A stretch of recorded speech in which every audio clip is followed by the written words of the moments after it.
అందరికీ నమస్తే. ఈరోజు మన స్పెషల్ టాపిక్ వచ్చేటప్పటికి నా అన్వేషణ గురించి.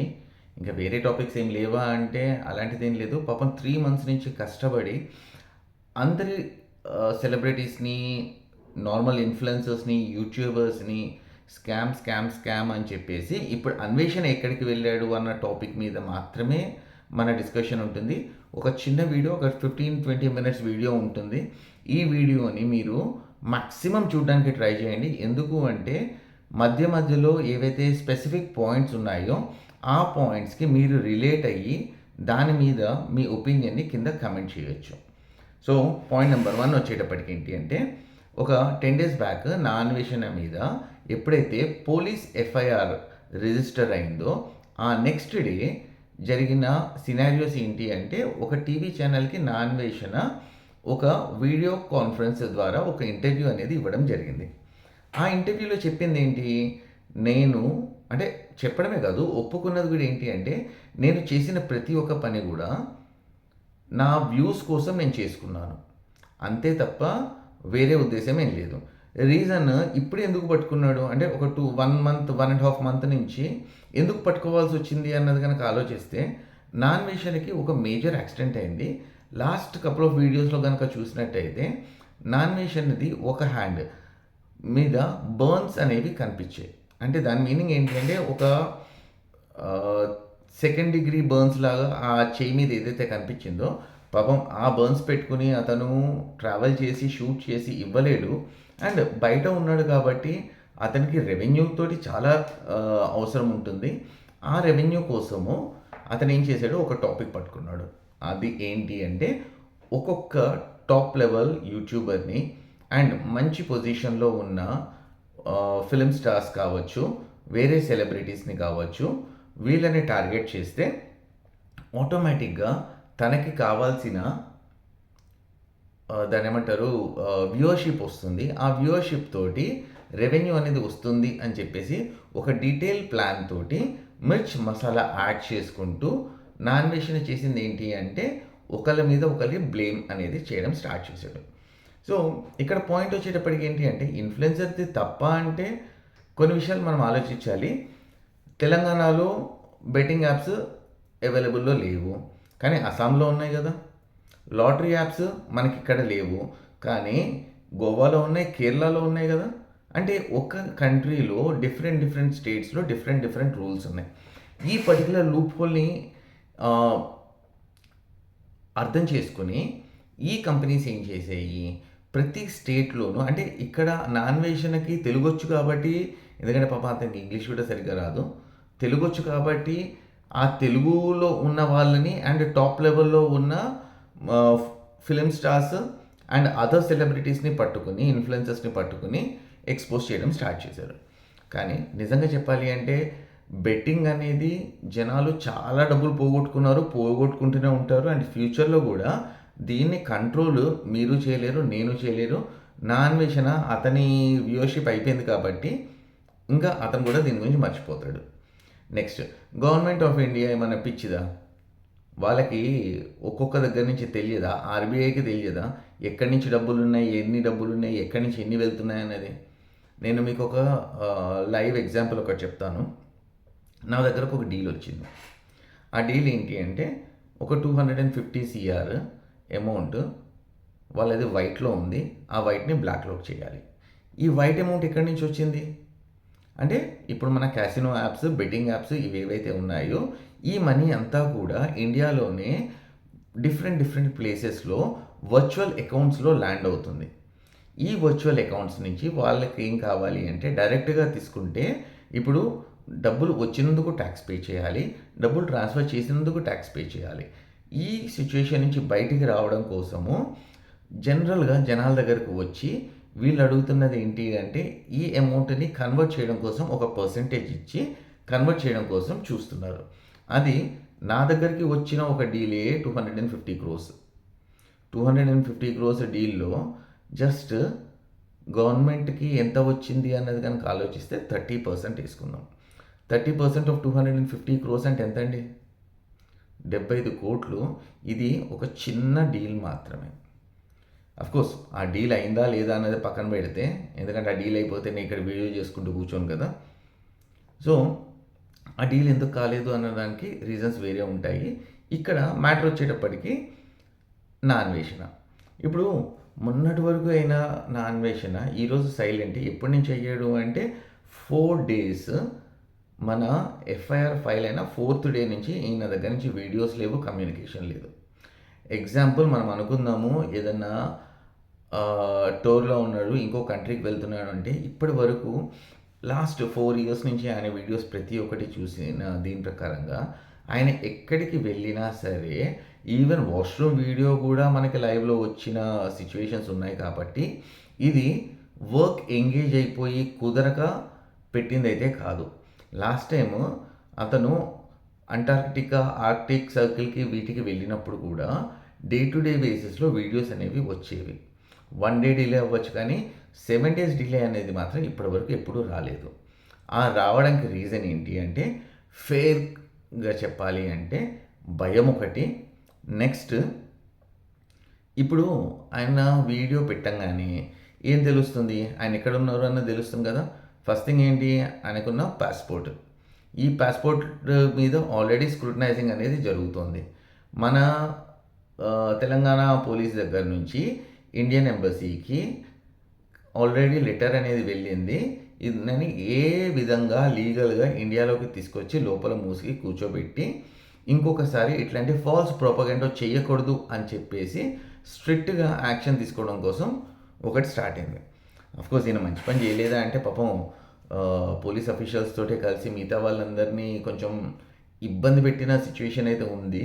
కానీ అదే కాన్ఫిడెన్స్, అదే ఓవర్ కాన్ఫిడెన్స్ తోటి ఇప్పుడు ఏమైంది, ఈయన సొంతంగా ఇబ్బంది పడడానికి వచ్చింది. నెక్స్ట్, నా అన్వేషణ ప్రీవియస్ మంత్ అంటే లాస్ట్ 2 months లోపల ఎప్పుడైనా నుంచి అయితే మనము ఈ పర్టికులర్ చాప్టర్ అంటే బెట్టింగ్ యాప్స్ ఎక్స్పోజ్ అని చెప్పేసి, స్కామ్స్ అని చెప్పేసి ఆయన వీడియోస్ చేస్తున్నప్పటి నుంచి గనక మనము ఒక చిన్న వ్యూవర్షిప్ని కనుక చూసుకుంటే, ప్రపంచ యాత్రికుడు అన్న పర్టికులర్ ఛానల్లో ఆ పర్టికులర్ ఛానల్ వ్యూవర్షిప్ అనేది కోట్లలోకి వెళ్ళింది. It is almost around 20 crores viewership అనేది ఆయన దీనికి వచ్చింది పర్ మంత్. నా జనరల్గా ఆయనకి ఎంత సంపాదించుంటారు అన్నది కనుక చూసుకుంటే,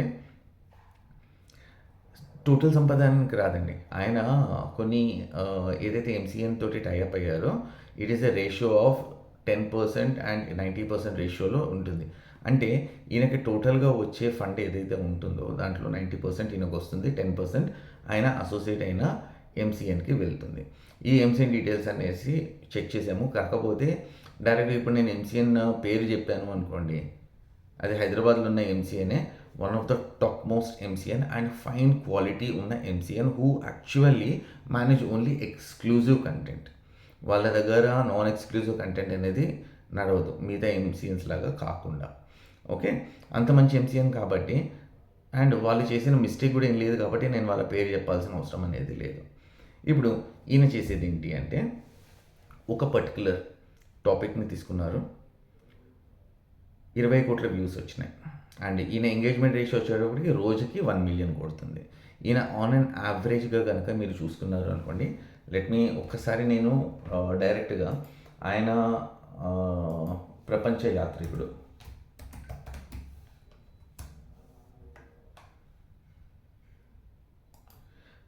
యాత్రికుడు అనే ఛానల్కి 21 lakh సబ్స్క్రైబర్స్ అనేది ఉన్నారు. అండ్ ఈయన 6 days బ్యాక్ పెట్టిన వీడియో ఏదైతే ఉందో దానికి అతి తక్కువ వ్యూస్ 4.3 lakhs వచ్చినాయి. అండ్ ఈయనకు వచ్చేటప్పటికి 1,51,90,000 అంటే ఏప్రిల్ లాస్ట్ 30 daysలో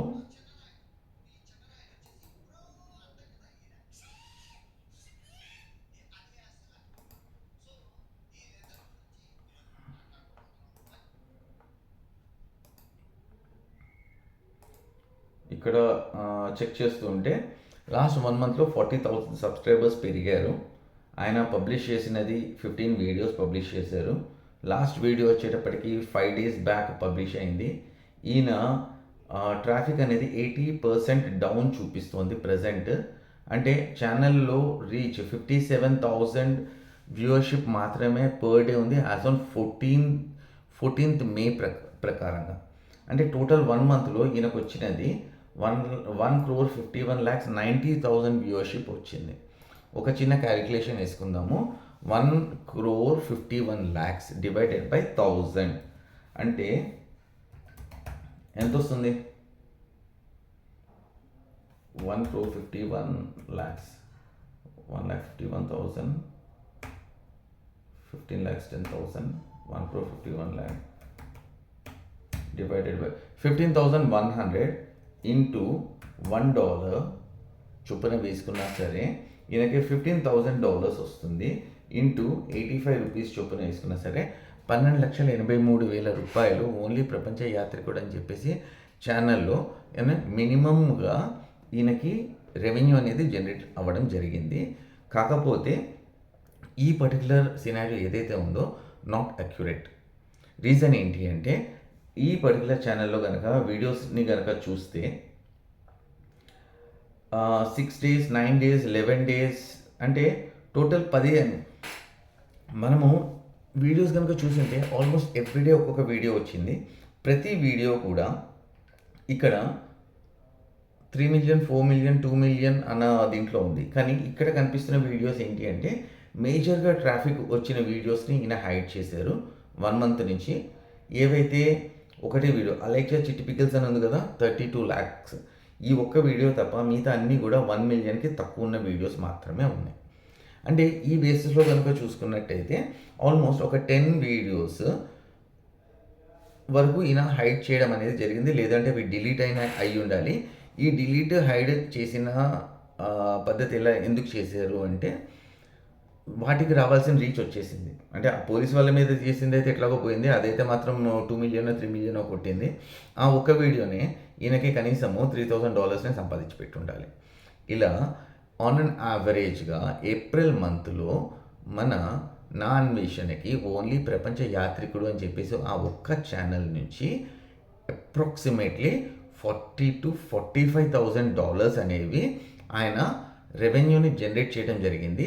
ఇక్కడ ఇది కంప్లైంట్ కాదు, వీ నీడ్ టు అప్రిషియేట్ ఆయనకు ఉన్న స్కిల్ సెట్ ఏదైతే ఉందో ఆ ఆలోచన ఏదైతే ఉందో దాన్ని మనము అప్రిషియేట్ చేయాలి. పాపం చేయగలిగింది. హాస్పిటల్ ఎక్స్పెన్సెస్ ఉంటాయి, వేరే కంట్రీలో ఉన్నాడు, హాస్టల్లో ఉంటాడు, ఎక్కడున్నా ఏం చేసినా సరే అన్నిటికీ డబ్బులు అయితే కావాలి కదా. ఈ డబ్బులు కావడం కోసము వేరే వాళ్ళ మీద డిపెండ్ అవ్వకుండా ఈయన ఇంతకుముందు సంపాదించిన ఆ 4-5 crores ఏవైతే ఉంటాయో దాంట్లో నుంచి కొంత అమౌంట్ని స్పెండ్ చేసుకుని అతనికి ఉన్న సేవింగ్స్ని కట్ చేసుకోకుండా ఈయన అతని రెవెన్యూస్ని పెంచుకుంటూ మెయింటైన్ చేసుకుంటూ ఆ పర్టికులర్ కంట్రీలో అతని లైఫ్ స్టైల్ని మెయింటైన్ చేయడం కోసం వేసుకున్న స్ట్రాటజీ అది. సో ఇంత బ్రిలియంట్ పర్సన్ ఇండియాలోకి వచ్చాడు అనుకోండి, ఫస్ట్ ఏం జరుగుతుంది? ఏమీ జరగదు.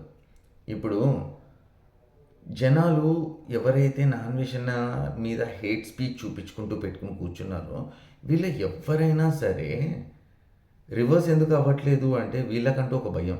అరే నాకెందుకు రా బాబు, ఒక పెంట మీద నేను రాయేసుకోవడము, ఈ పోలీస్ కేసులు ఇవన్నిటిని నేను పక్కన పెట్టేసుకుంటాను, సైలెంట్గా ఉండి ఒకటికి సారీ చెప్పుకొని వెళ్ళిపోతే అయిపోతుంది. కానీ ప్రాబ్లం ఎక్కడ వస్తుంది అంటే మోనోపోలీ. నా ఈ మోనోపోలీతోటి బస్ ఎవరైనా సరే ఈ కంటెంట్ ఇండస్ట్రీలో ఒక ఫాలోవర్షిప్ వచ్చింది అంటే ఒక రెస్పాన్సిబిలిటీ ఉంటుంది. మనం యూజ్ చేసే లాంగ్వేజ్ కావచ్చు, మనం బిహేవ్ చేసే పద్ధతి కావచ్చు, మనం చూపించే కంటెంట్ కావచ్చు. నాకేం రైట్ ఉంది అని చెప్పేసి కనుక మీరు అన్నారు అనుకోండి, నేను కంటెంట్ క్రియేటర్ని కాకపోవచ్చు కానీ కంటెంట్ మేనేజర్ని. ఇలాంటి యూట్యూబర్స్ ఎవరైతే ఉన్నారో అలాంటి యూట్యూబర్స్ వేసే కంటెంట్ని నేను ఆడిట్ చేసి అది పనికొస్తుందా పనికిరాదా అన్న దీంతో యూట్యూబ్లో ఉంచాలా వద్దా అన్నది డిసైడ్ చేసుకుంటూ ఒక నెట్వర్క్కి పనిచేసే ఒక కంటెంట్ మేనేజర్ని. సో వీళ్ళ స్ట్రాటజీస్ ఎలా ఉంటాయి అనేది చాలా క్లియర్గా తెలుసు. అసలు విషయం ఏంటి అంటే ఇలాంటి కంటెంట్ క్రియేటర్స్ని మీరు నమ్మాల్సిన అవసరం లేదు. ఎగ్జాంపుల్ చెప్పాలంటే ఈయన గురించి కాదు, ఇలాంటి ఇంకొక పర్సన్ గురించి చెప్తున్నాను. స్టార్టింగ్లో సార్ నాకు ఒక్క ఛానల్ కావాలి, ఏదో చిన్నగా పెట్టుకుంటాను అని చెప్పి స్టార్ట్ చేసిన ఒక పర్సన్ కష్టపడి మంచి కంటెంట్ చేస్తూ గ్రో అయ్యి ఒక స్టేజ్కి వచ్చేటప్పటికి ఒక కమాండ్ వస్తుంది. అండ్ ఇంకొక స్టేజ్లో వీళ్ళకి ఒక అంటే నా మన లోకల్ దీంట్లో చెప్పాలి అంటే బలుపు అన్న వర్డ్ ఏదైతే ఉందో దాన్ని ఇక్కడ కొంచెం మనం యాడ్ చేసుకొని పెట్టుకోవచ్చు. ఇలాంటివి పెరుగుతాయి. అండ్ నాన్వేషన్ విషయంలో ఏంటి అంటే ఆయనకున్న ఒకటే ఒక ధైర్యము, నేను ఇండియాలో లేను కదా, whatever people want to pluck, let them pluck, let me see. అంటే ఒక 2 years తర్వాత వచ్చాను అంటే అయిపోయింది, ఈ ఇష్యూ క్లోజ్ అయిపోతుంది. కాకపోతే ఇక్కడ ప్రాబ్లం ఎక్కడ వచ్చింది అంటే కెలకకూడకుండా ఉండాల్సిన వాళ్ళని గెలికారు. ఏంటది? శాంతకుమారి గారు ఐఏఎస్. ఆవిడ్ని నేను ఇప్పుడు కాదు ఆల్మోస్ట్ 9-10 టైమ్స్ నుంచి 8 నుంచి చూస్తున్నాను. ఆవిడ రూరల్ డెవలప్మెంట్ డిపార్ట్మెంట్కి సంబంధించి ఎండీగా ఉన్నప్పటి నుంచి నేను ఆవిడని చూస్తున్నాను. అండ్ నెక్స్ట్ మన మెట్రో కమిషనర్ని, సైబరాబాద్ డీజీపీని, వీళ్ళందరూ ఏంటి అంటే ఖాళీగా కూర్చున్నారు అనుకున్నారా? అంటే ఈయన ఒక పర్టికులర్ ఐఏఎస్ తోటి మాట్లాడి, ఐపీఎస్ గారితో మాట్లాడి ఈ ఏదో ఒక ఇష్యూని రేస్ చేసి అక్కడ అంటే what we need to understand is IAS IPS అనే వాళ్ళని మనము బ్యూరోక్రాట్స్ అండ్ డిప్లొమాట్స్ కిందకి చూస్తాం. వీళ్ళకి రెస్పాన్సిబిలిటీస్ లేక కాదు, ఉన్నాయి. ఆ రోజు ఒక పర్టికులర్ టాపిక్ అంటే ఇదే స్కామ్స్ మీద ఆయనతో మాట్లాడుతూ ఒక రిప్రజెంటేషన్ ఇప్పించడానికి ముందు కొన్ని డైలాగ్స్ ఏవైతే ఉన్నాయో అవి చాలా వల్గర్గా ఉన్నాయి. దాన్ని ఆయన అబ్జెక్ట్ చేసి ఆయన వీడియో నుంచి కట్ చేయమని చెప్పకుండా ఎలో చేసినందుకు మనము ఆ ఐపీఎస్ని ఎలా తీసుకోవాలి అన్నది తర్వాత చూసుకుందాం. అది కానీ ఈయన చేసింది ఏంటి? అలసు. అంటే ఒక హై ప్రొఫైల్ ఐపీఎస్ ముందు నేను నాకు ఇష్టం వచ్చినట్టుగా మాట్లాడి, నాకు ఇష్టం వచ్చినట్టుగా ఉండి నేను ఎంటర్టైన్ చేశాను కాబట్టి నన్ను ఎవరు అబ్జెక్ట్ చేయలేదు. ఈ అబ్జెక్షన్ లేదు కాబట్టి నేను ఎవరితోటి కావాలంటే వాడితోటి నాకు నచ్చినట్టు నేను మాట్లాడుకుంటాను అని చెప్పి స్టార్ట్ అయిన ఎజెండా అక్కడి నుంచి ఉంది. అంటే ఎంకరేజ్ చేసింది ఎవరు? అఫ్కోర్స్ ఈరోజు మన ఇంటి మీదకి వచ్చేటప్పటికీ మనం ఏదో బ్లాగ్ చేసుకుని కూర్చుందాము, ఇతన్ని లోపలేసేద్దాం అనుకున్నాము. కానీ ఈ కంప్లీట్ సిచ్యువేషన్ని ఎంకరేజ్ చేసింది వాళ్ళే చేశారు. ఇక్కడ అందుకే అంటారు పోలీసులతోటి ఫ్రెండ్షిప్ మంచిది కాదు, దుష్మని మంచిది కాదు, ఎక్కడి వరకు ఉంచాలో అక్కడ వరకు ఉంచుకోవాలి అని. సరే, మళ్ళీ ఇంకొంచెం దీన్ని ఎక్స్టెండ్ చేశాను అంటే నా మీద కూడా ఏదో ఒకటి పెడతాను అనడానికి రెడీ అవుతారు. సో నేను వాళ్ళ గురించి ఎక్కువ మాట్లాడట్లేదు.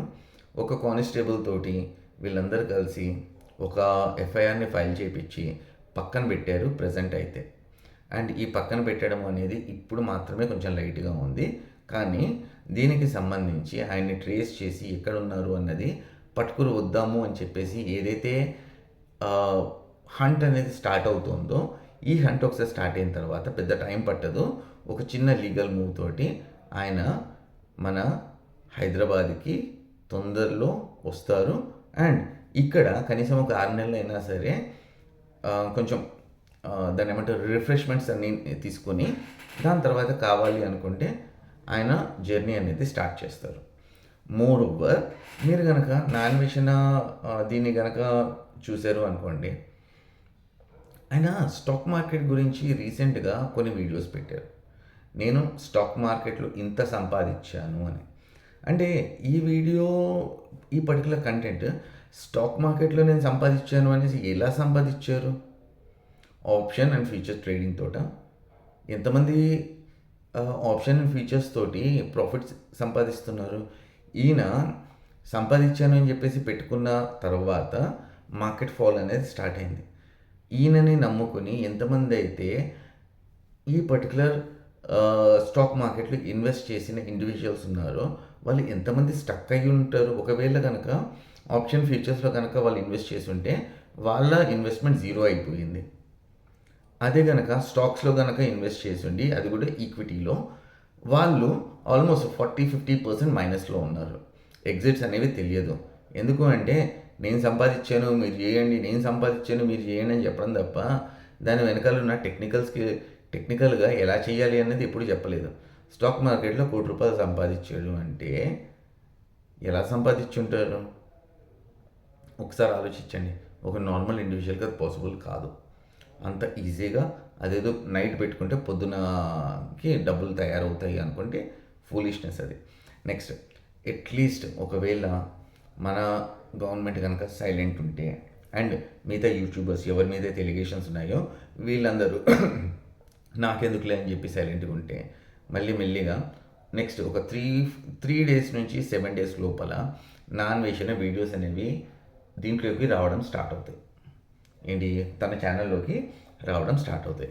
ఎప్పుడు వస్తాయి అంటే once you have a confidence. ఇప్పుడు ఏం చేస్తున్నారు, ఈ టీవీ ఛానల్స్ వాళ్ళకి ఒక ఇంటర్వ్యూ ఇచ్చారు. దాంట్లో 17,000 కోట్ల స్కామ్. బాస్, ఇండియా మొత్తంలో ఒక ఐపీఎల్లోనే ఎంత బెట్టింగ్ జరుగుతుందో తెలుసా? 10 లక్షల కోట్ల బెట్టింగ్ ఓన్లీ ఐపీఎల్ సీజన్లో జరుగుతుంది. దాంట్లో నువ్వు చూపిద్దాం అనుకుంది ఎంత అంటే 17,000 కోట్లు. అది కూడా ఒక టీవీ న్యూస్ ఛానల్కి చెప్పింది. ఆయన మూర్తి గారు ఎవరైతే ఉన్నారో, మూర్తి గారే కావచ్చు, సారీ ఒకవేళ పేరు తప్పు కనుక చెప్పుంటే, ఆయన ఎవరైతే ఉన్నారో ఆయన ప్రశాంతంగా కూర్చోబెట్టి ఏం జరిగింది నాన్న అని చెప్పి కనుక్కుంటే మనకు నచ్చిందల్లా కొంచెం టంగ్ స్లిప్ అయినా కూడా అవి కూడా మీకు ఎగెనిస్ట్గానే యూజ్ అవుతాయి. నెక్స్ట్, ఈ 10 లక్షల కోట్ల బెట్టింగ్ స్కామ్, బెట్టింగ్ ఏదైతే ఐపీఎల్ టైంలో జరుగుతుందో ఈ బెట్టింగ్ ఎలా ఆపుతారు అంటే గవర్నమెంట్కి తెలియట్లేదు అనుకున్నారా, లేదు అంటే రన్ అవ్వట్లేదు అనుకున్నారా? ఓన్లీ ఇప్పుడు ఇంకొకటి, ఈ ఐపీఎల్ టీమ్స్ ఉన్నాయి కదా, ఈ ఐపీఎల్ టీమ్స్ ఒక్కొక్కటి 1,700 కోట్లు, 2,000 కోట్లు. వీళ్ళకి వచ్చే ప్రైజ్ మనీ 20 కోట్లు, 30 కోట్లు. బ్రాండ్ స్పాన్సర్స్ వీళ్ళందరూ కలిపి ఏమన్నా 3,000 కోట్లు ఇస్తున్నారా? అంత సీన్ లేదు. ఇక్కడ టీమ్స్ ఎట్లా సర్వే అవుతున్నాయి ఒకసారి ఆలోచించండి. దీని గురించి డీటెయిల్ అనాలిసిస్ కావాలి అంటే కింద కమెంట్ చేయండి. ఒక్కొక్క టీమ్ పర్ ఇయర్ ఎంత రెవెన్యూ వస్తుంది, వీళ్ళు ఎన్ని బెట్టింగ్లు ఆడతారు అన్నది డీటెయిల్ అనాలిసిస్ తోటి ఒక వీడియో చేయడానికి ట్రై చేద్దాం. డేటా దొరకడం పెద్ద కష్టం కాదు, వెతికితే ప్రతి డేటా దొరుకుతుంది. సరే, ఐపీఎల్ అయిపోయింది, బెట్టింగ్ స్కామ్ అన్నారు. ఈ బెట్టింగ్ స్కామ్ అంటే ఈ అప్లికేషన్స్నే కదా మనం మాట్లాడేది. సరే, ఒక్క ఏరియాలో మీరు ఇది చూపించండి. అంటే మనకి ఎలక్షన్స్ జరుగుతాయి కదా, ఎలక్షన్స్ జరిగినప్పుడు మీ అందరికీ తెలుసు ఎవరెవరి ఇళ్లల్లో ఎన్నెన్ని డబ్బులు ఏ పార్టీ వాళ్ళు ఇచ్చారు. మరి దాన్ని ఏమంటారు? Right to vote. నామినేషనా చెప్పాలి మీరు. ఎవరి ఇళ్లలో ఎన్నెన్ని వచ్చినాయి మీకు కూడా తెలుసు కదా, ఇన్ఫర్మేషన్ వచ్చే ఉంటుంది కదా. ఒకసారి చెప్పండి. ఇప్పుడు నా వీడియో పొరపాటున కనుక కంప్లీట్గా నా అన్వేషణ కనుక చూస్తే వెయిట్ చేస్తాడనమాట. ఏంటి, ఎలా పట్టుకొని ఎలా అటాక్ ఇవ్వాలి అనేసి పెద్ద కష్టపడాల్సిన అవసరం లేదు. నా డీటెయిల్స్ గూగుల్లో కొడితే వచ్చేస్తాయి. అండ్ సిగ్నేచర్ ఏ టైంకి రికార్డ్ చేశానో నా పేరేంటి అనేది ఈ వీడియో కిందనే కనిపిస్తూ ఉంటుంది. కాబట్టి ప్రశాంతంగా వెతుక్కోవచ్చు. మోర్ ఓవర్ ఒక ఫైనల్ పాయింట్ తోటి ఈ పర్టికులర్ వీడియోని క్లోజ్ చేస్తాం. మీరు ఏదైతే కాంట్రవర్సీస్కి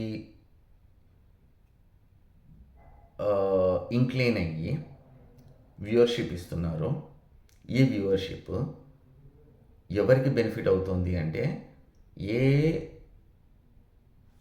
యూజ్ లేని కంటెంట్ చేయడానికి ఎవరైతే బయట తిరుగుతున్నారో వాళ్ళకి మాత్రమే యూజ్ అవుతుంది.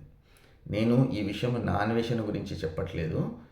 యూట్యూబ్లో షార్ట్స్లో రీల్స్లో చెత్త కంటెంట్, పనికిరాని కంటెంట్, యూజ్ లేని కంటెంట్కి లక్షల పైన వ్యూస్ ఉంటాయి. ఒక పర్సన్ ఇప్పుడు జర్నలిస్ట్ సాయి గారు ఉన్నారు. ఆయన ఏం చేస్తారు, ప్రతి 2 నిమిషాలకు ఒక న్యూస్ పెడతారు. చిన్నది కావచ్చు, పెద్దది కావచ్చు, వచ్చిన అప్డేట్ ఏదైనా ఉంది అనుకుంటే ఆ జర్నలిస్ట్ సాయి గారిది న్యూస్ ఛానల్లో కనిపిస్తుంది. దానికి 2,000, 3,000 వ్యూస్ మాత్రమే ఉంటాయి. 20,000, 1,00,000 మహా వస్తాయి. ఆయన 24 గంటలు అదే న్యూస్ ఏమొచ్చింది అనేది జనాలకి తీసుకురావడానికంటే యూస్ఫుల్ ఇది. ఒక పర్సన్ ఆయన ఛానల్ కనుక ఫాలో అయితే ఖచ్చితంగా ఒక గవర్నమెంట్ ఎగ్జామ్ని ఆయన క్లియర్ చేయొచ్చు. అంటే అట్లీస్ట్ కరెంట్ అఫైర్స్, జియోపొలిటికల్కి సంబంధించిన ప్రతి ఒక్క ఇన్ఫర్మేషన్ దాంట్లో ఉంటుంది. లాస్ట్ 9 ఇయర్స్ నుంచి ఆయన ఛానల్ ఉంది. ఈ 9 ఇయర్స్ నుంచి 1,40,000 వీడియోస్ పైన పెట్టారు. 2 బిలియన్ పైన ఆయనకి ట్రాఫిక్ ఉంది. కానీ ఈరోజు ఆయన న్యూస్ ఏదైతే ఉందో చూద్దాం అనుకున్నది ఒక 5,000 మంది, 10,000 మంది, 1,00,000 మంది. ఇప్పుడు ఈ సోదిగాళ్ళు ఉంటారు. ఒక ఛానల్ ఉంటుంది, ఎంతసేపు పానీపూరీలు ఎగ్గొడదాము, పక్కన దగ్గర నుంచి డబ్బులు కొట్టేద్దాము, లేదు అనుకుంటే ఇంకోటిని సతాయిద్దాము. ఇంకో ఛానల్ ఉంటుంది, ఏంటి జనరల్ లైఫ్ స్టైల్ అని చెప్పేసి చూపించుకుందాం. అది ఇలాంటి చెత్త ఛానల్స్ ఉంటాయి కదా.